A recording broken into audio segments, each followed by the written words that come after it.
Nyankoto. And that's why everybody is emotional. Yes, At some point, I think that's why everybody... I think Commissioner Kuel Kelamenia Lonkoda is Afuko, the AGB, is a sequester. It's a sequester to Ladota. Yeah. Jamal Beji is a sequester. Yeah. Yeah. Now, let's look at your report. You said, Alemi, what angle did you looked at the conflict of interest angle in this story? Because when I look at it, the entire story is more about conflict of interest in the processes and trying, empowering certain Kamodolu favor. That's what the angle the story took. Why that angle? Why was that important? Look, for us, like I said, for many people, for whom, like, who are having a one-off time with Jammeh's asset, this is unusual. Yeah. But for us, this is the third story we published. Yeah. The first story we published is about the sale of the livestock. Yes. The second story we published is the sale of the aircraft, which we revisited in this other story. Yeah. The third story we published sought to look at how the receiver was hired. Yeah. Who is the receiver? How much money he reported? How much money he made, reportedly made, based on the calculations we have made, based on the agreement he had with the Ministry of Justice. Yeah. Right? And then we go to sale of the vehicles and the sale of the tractors. Yeah.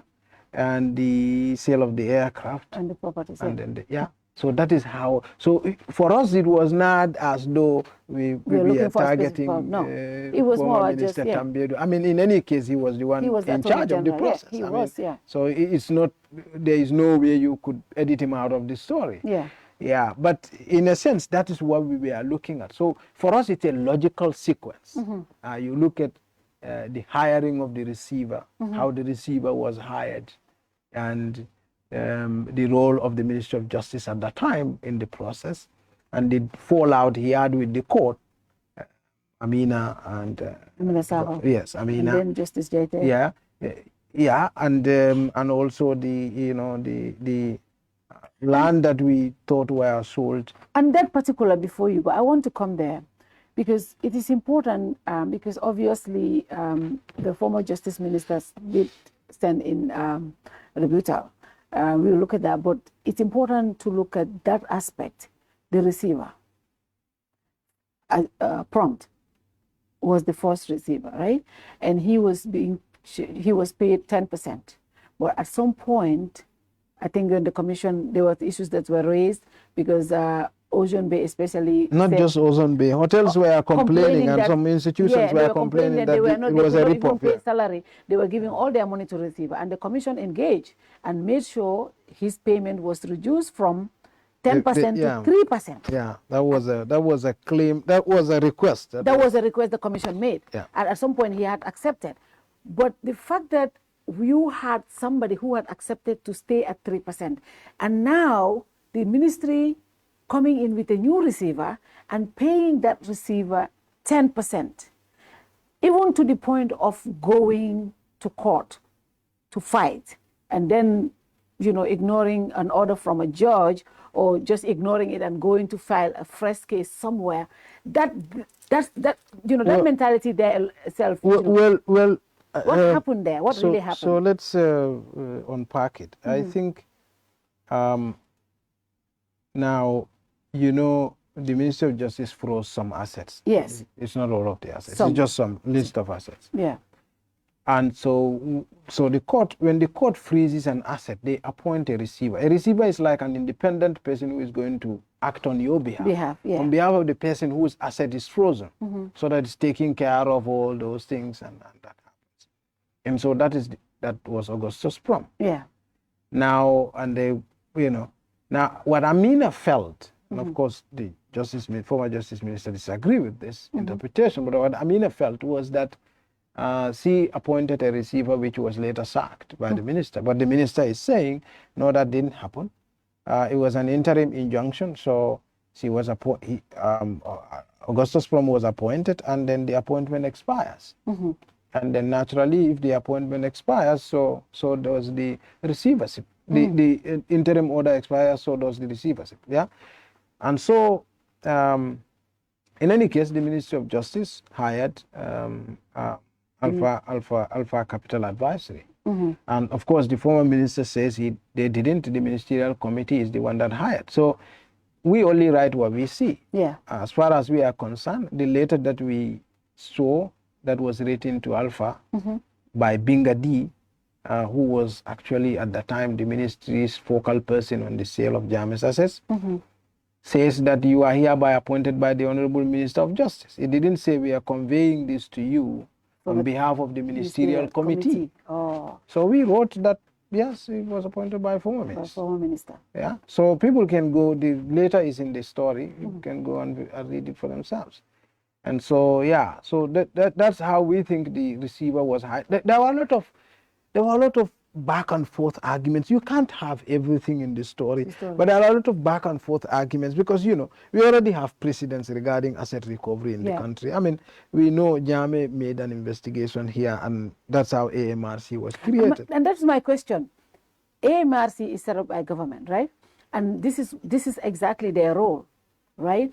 Why was it necessary in the first place to have a receiver instead of using AMRC? So this is the point. Now, the explanation of the former minister was that AMRC is conflicted because AMRC is itself indicted by the Janneh Commission, except that the commission didn't have enough time. Whether or not they are indicted, but he's saying they have something to answer. That's what he said. Or whether or not, there was no enough time for Janneh Commission to look into it. So therefore, it will be inappropriate for them to be in charge of the sale. For as far as I am concerned, that's neither here nor there. I mean, a lot of institutions, a lot of individuals in almost all the institutions are implicated in Jammeh's, including Ministry of Finance, including former Minister of Finance. Yes. So you don't say because former Minister of Finance, including so many people right now at State House. In so you can everybody is indicted. Yeah, exactly. Almost so everybody. it does. Since state has a precedent in managing assets and in disposing of them, I mean, come to think of it. So the amount of money that in total we calculated, Alpha didn't respond to our queries. He said we were biased, but depending on, I mean, I don't know how much he finally got, but based on our calculation, he got around 89 million. So basically 90 million. That's close to 2 times. That's almost 2 times the entire money we spent on the Janneh Commission. Oh my God. So, yeah, so for example, can you say this again? That money could go to government. Alpha Capital, they only sold 44 properties. Something like that's what they said. Well, not about 40, that is something. Shares, properties, about 40. Used everything. 44. Vehicles, But they made 89, almost 90 million. That's based on our calculations. And that is way, almost double the price that we spent. I think, if I recall properly, everything we spent on Janneh Commission from the beginning to end was 50 million. So the entire Janneh Commission expenditure itself, Alpha Capital made more, almost double that price. How reasonable is that for any country? Well, you could say maybe he made. I mean, if you subtract the tax, if you subtract the tax and everything, they paid only what, 2 million? That's what. Yeah, but if you take all of the tax, regardless of how much he got to pay, it would certainly not be more than 9 million. So, well, how reasonable is that for any country? Well, I don't know, but that's what most people are saying. That's why people are saying that this should have been handled by government itself. You see, but of course, I mean, you know, this is not a fact; it's an argument. It's an argument. So you can say something, and the former minister can take exceptions to that and say, no, I don't think that's appropriate. Like he said, he doesn't think it's appropriate, but we think it's appropriate. It's appropriate. So I mean, you know. Another thing you also brought, you know, the minister. We are not right. He is not right. We are not wrong. He is not wrong. But the people will judge. Well, yeah. I mean, it's an opinion. It's an opinion. Yeah. Okay. But one thing also that he pushed back on was his spouse. That in the story, you know, he said, you guys thought she was a sales agent, right? But he said she was never a sales agent. Do you really guys have evidence that she was? Look, we interviewed a lot of people. Like I said, sometimes a lot of things you cannot find them on paper. But you have, Except if a person is involved in a process. Yeah. and formally, you know. So what we told him, we spoke to a lot of people, including folks who were at the Ministry of Justice at that time, and they said they found her. They said she was working with Alpha, and so we do not find her signature anywhere, and we didn't say in the story that we found her signature anywhere. Yeah. Said, but we've collected a lot of testimonies, a lot of different people who said, yeah, we've had, you know, she was a sales agent. I mean, this is not also unusual. I mean, if I am selling land, people who are selling land do have agents all over the place. Yeah. Who look for individuals for them. Like, for example, she was the one who was supposed to be between. She was the agent for the American embassy in the sale of the when they wanted to buy a part of the monkey park. So it's not unusual. But I mean, like I said, we don't find any signature anywhere or a proof of our involvement anywhere, but we've collected a lot of testimonies, and so we put it to him. And we also reached out to Binta. We haven't had any response. So we didn't state it as was found on a proof. Yeah. I mean, on that she was. I mean, we said a lot of people told us that she was. So yeah. But where you found a conflict of interest in him was how he was following up an allocation for her.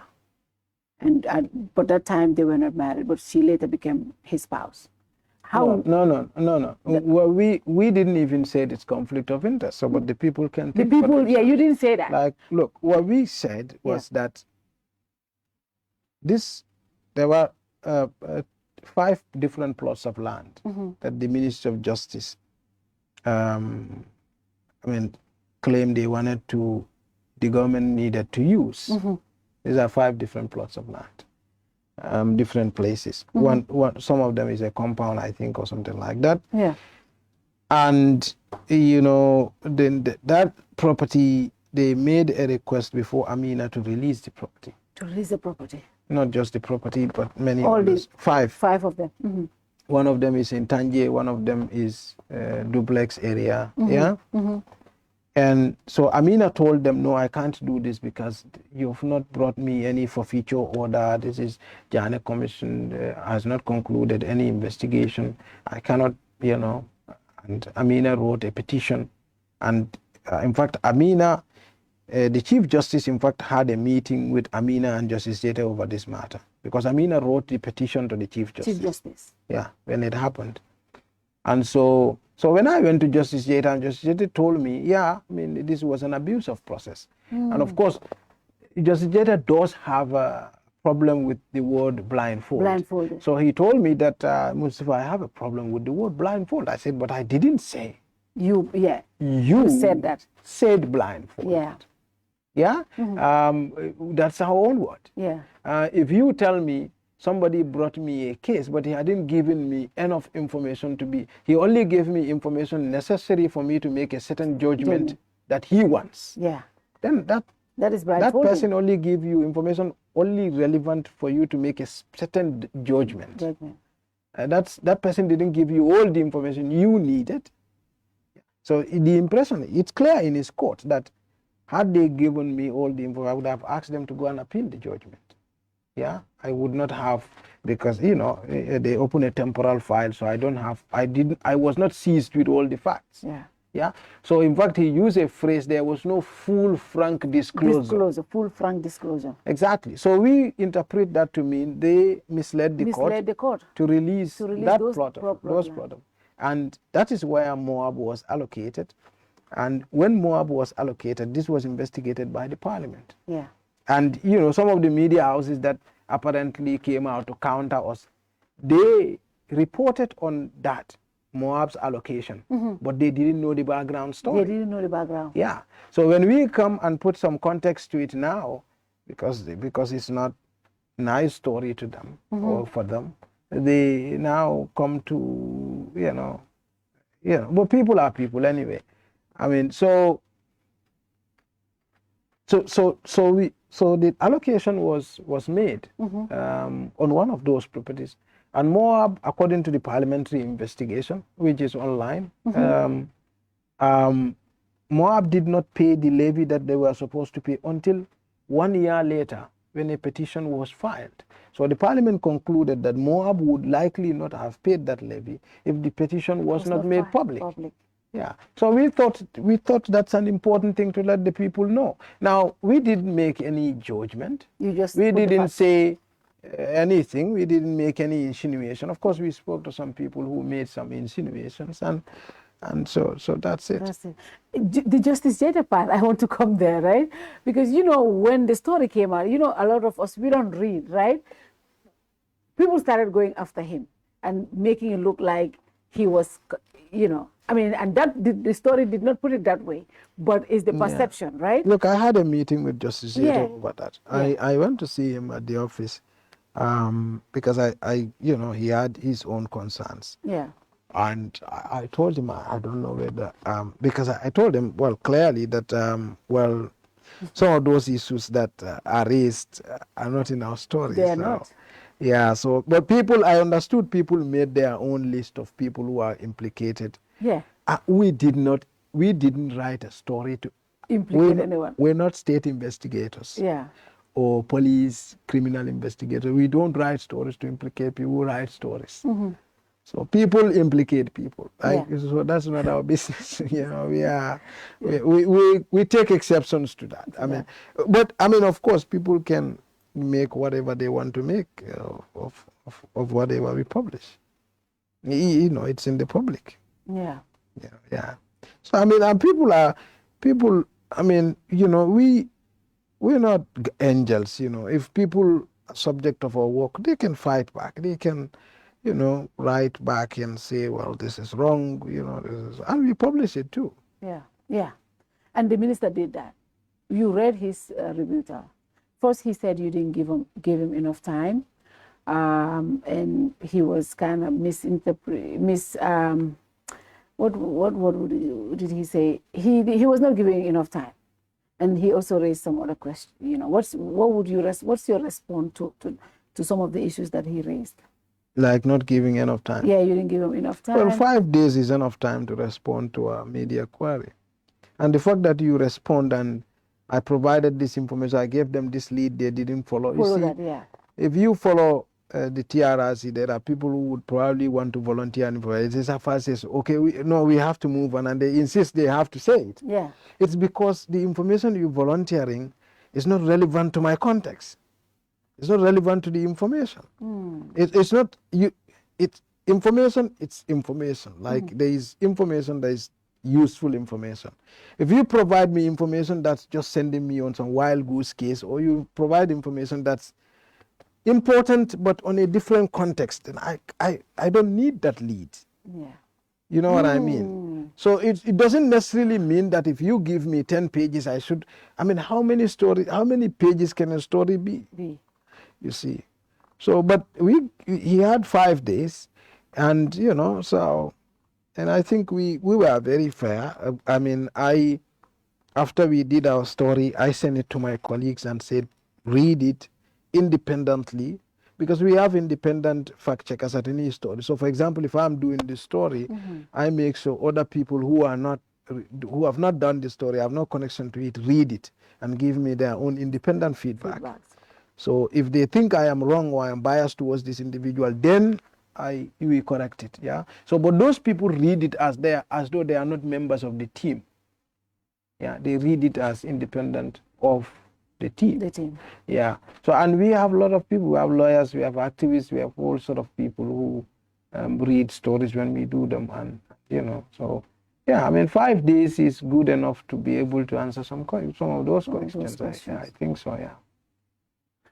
Now, the aftermath when the story came, the Ministry of Justice, because you know government is transition, but I was the minister, but now Daouda Jallow is there. They issued a statement. And it was short, precise. What they said was the process was transparent. They believe they followed due process. And that was their response. And at first, this followed a series of protests. And then the president came to address.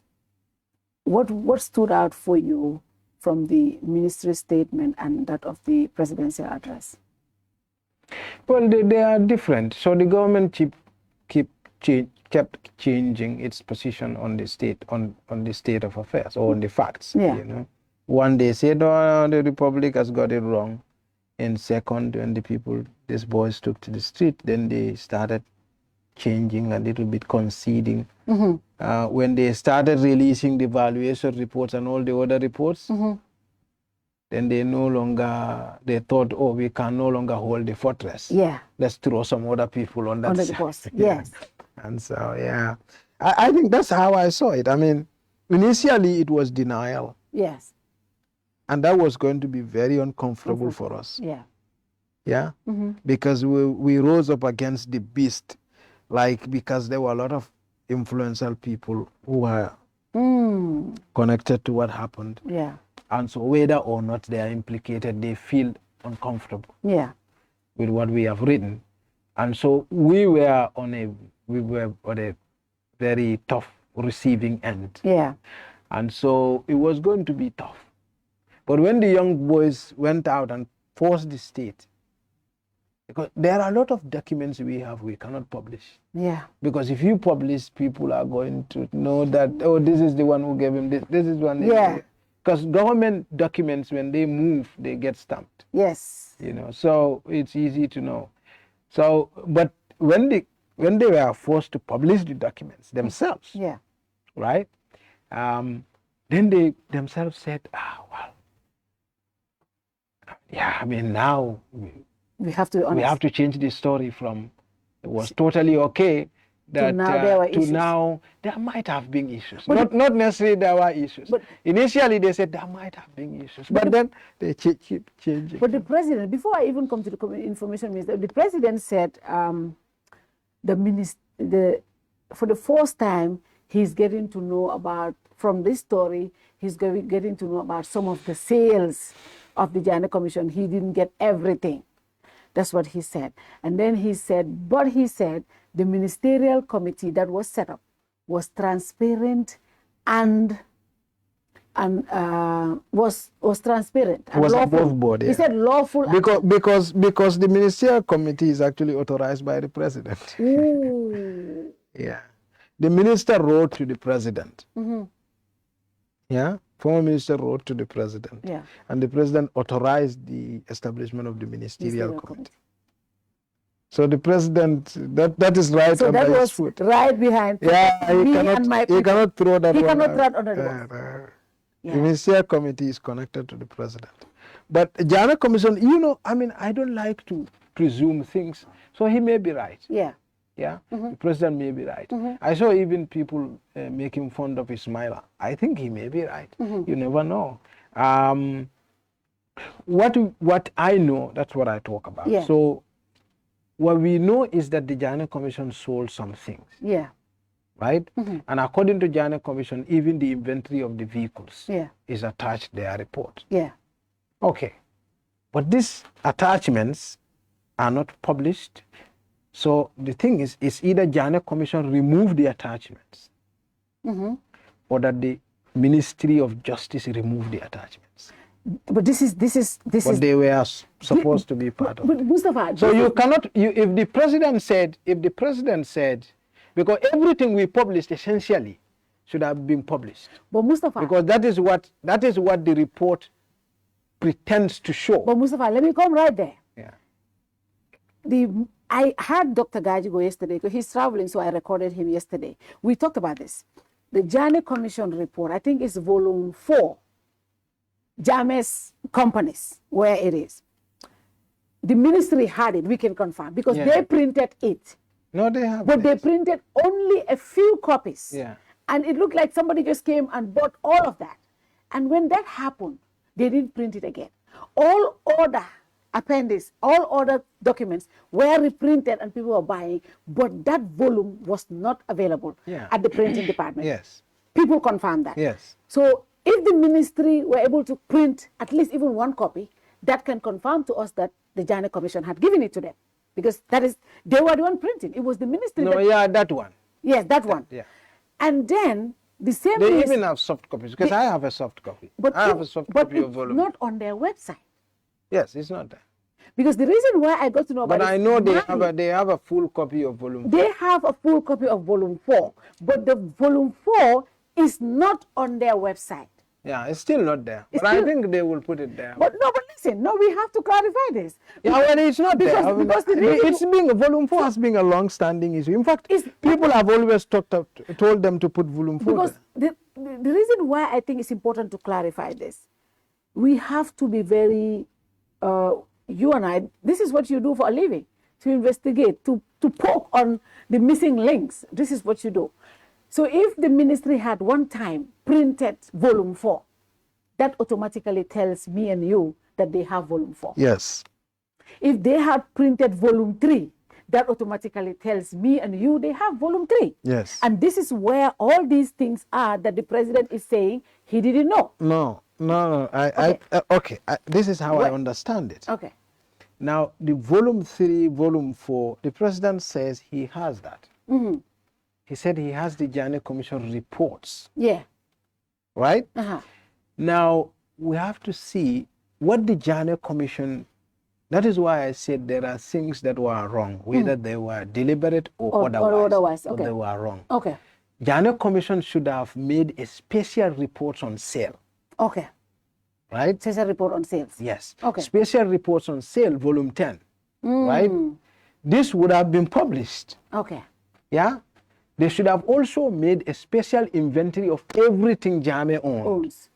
It would have been published. It would have saved us the trouble.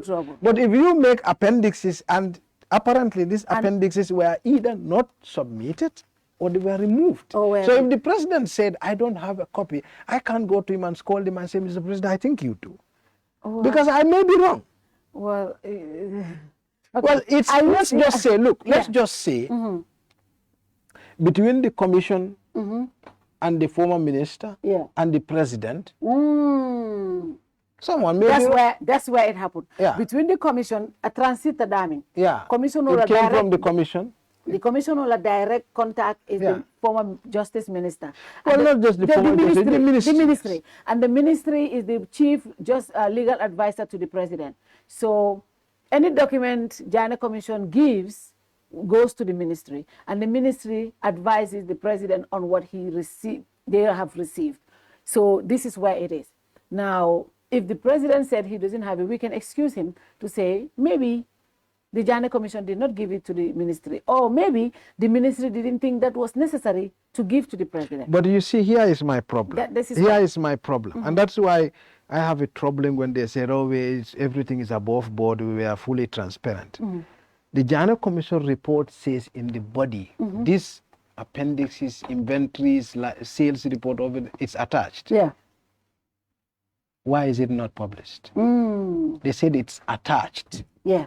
It's an appendix. It's attached here. Yeah. So it's part of the report. It's part of the report. So someone removed it. Someone removed it. Yeah. And who removed it? Well, whoever removed it didn't want people to see it. And if you don't want people to see something, there has to be a problem. And who removed it? I don't know. That's the question now. Can you do that investigation? Well, I who don't removed that appendix? But if the commission says in the body of the report it's attached. It's attached. It's there. It's there. Yeah. But who removed it? Yeah. So it's either the commission removed it themselves, or that, and in any case, the Ministry of Justice said they did not have those appendixes. These things they publish are not reports on sale. Okay. The reports of Janneh Commission on sale is written. It's written. The report, I saw two the one that the ministry published. Okay, it's when you do an auction, you write a list of the buyers. The buyers, yes. That's the nitty-gritty of things. Yeah. That's the finer details. That's the list of the buyers and what they bought. The report is different from that. The report is not published still. Okay. Yeah. The report on the sale of the vehicle and the tractors is not published. It's not published. Okay. So the issue is that is what, for us, that's what our story is about. Our story is about lack of transparency. Lack of transparency. Yes, and that is what we thought would be the takeaway. Well, people have their own ways of what people want to make, people want to make different things, and for us that's not our business. That's not the business. Yeah, the business is the processes were not transparent. They were so whether or not these were deliberate or not, but that's not our. And we can make. So you see, this is part. Yeah, I know this. I've seen this report. Yes. Yeah. So now this is the report on the sale. Yeah. Right. Of the tractors and the vehicles. This is a report. This is a report. Yeah. Right. Yeah. What they publish right now should have been accompanying this one. Okay. So it's because you're saying, okay, we sold vehicles, we recovered this much. So you didn't tell me the number of vehicles you sold. So now you go into the valuation. This is the number of vehicles we sold, the brand, the people who bought them at this time, at what price, Yeah. Now that is attached to this. There is. Yeah. Is there a case of also a proper management of these documents? Because I can confirm to you that, even the ministry, when the young people went out, they were struggling to get hold of everything. They were calling people from the commission asking for. That is what Ismaila. That's why Ismaila was saying. Even the report we published, we got it from people who were working at the commission. But yeah, they got it from people that had their own personal records. Yeah. But the truth is, but that they were right about. Ismaila is right about. Yes, that is true. No, but what Ismaila said was, we got it from people who did the sales. But this I can confirm that the Justice Ministry did reach out to people that were working on the commission to help them with information because they didn't have a comprehensive report. Yes. But or either they have it and it's lost. It's lost. That's what I'm saying. Yes. It was the proper management because I do know this conversation. The person told them, look, but we handed all of these things you are asking. He said, yeah, I did not. We didn't get this. Can you just help us? Yeah, but who can confirm that? Because Dauda was not there. Dauda was not there. But